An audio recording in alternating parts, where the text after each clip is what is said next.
je vais évoquer avec beaucoup de joie et d'émotion ma propre mère, qui est donc la plus jeune fille de Claudel, Renée Claudel, nantais, et qui va avoir 103 ans en août prochain et qui s'est retirée dans une abbaye bénédictine dans l'Ariège. Et pourquoi j'évoque ma mère?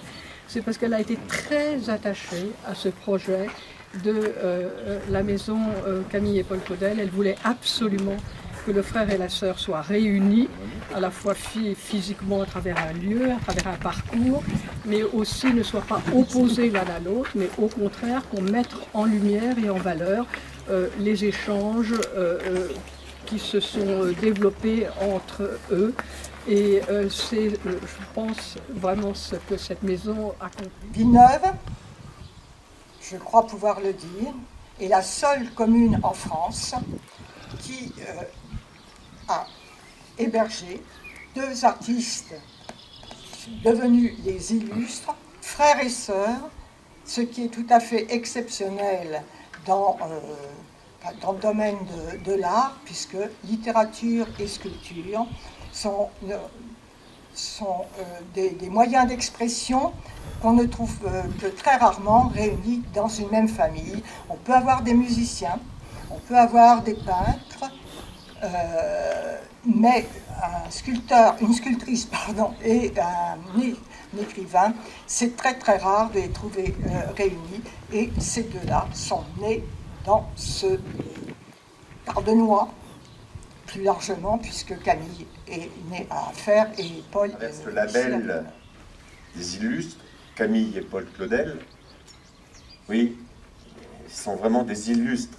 Au-delà de la particularité qu'ils peuvent avoir l'un et l'autre à travers l'écrivain, le diplomate, le voyageur, la sculptrice, la créatrice, la femme,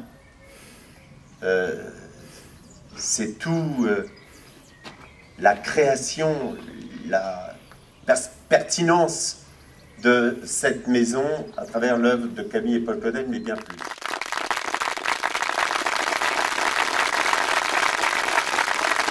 Jacques Urman a eu l'idée, parce que la commune n'avait pas les moyens, il a eu une idée importante, essentielle, c'est de ne pas hésiter, non pas à s'en dessaisir, mais à faire en sorte que ce bien soit réellement protégé, restauré, valorisé.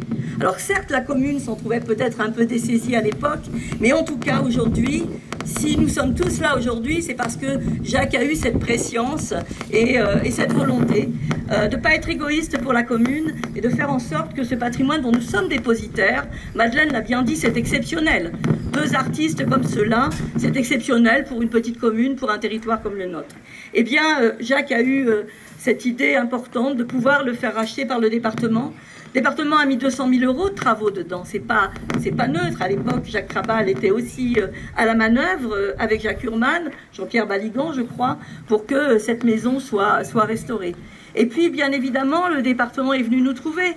Mais entre-temps, moi, j'avais été tirée par la manche, et pas seulement par Madeleine Rondin, qui m'a, chaque jour, chaque mois, chaque année, montré tout l'intérêt que nous avions, nous les élus de ce territoire, à nous saisir de ce projet, pas pour nous, mais pour le territoire, pour l'œuvre, pour les artistes eux-mêmes.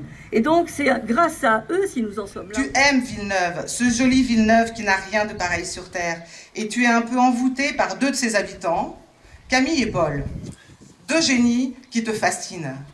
Tu deviens le maire de ce village, bâtir des projets, aider les autres, sauver le patrimoine, réhabiliter la maison de Camille et de Paul tombée dans l'oubli, tout te passionne. Et tout va très vite. Tu deviens conseiller général de l'Aisne, la maison est en mauvais état et menace de tomber en ruine, il faut la sauver. Tu te bats pour la faire racheter par le conseil départemental, en général à l'époque, et obtenir des subventions pour sa rénovation.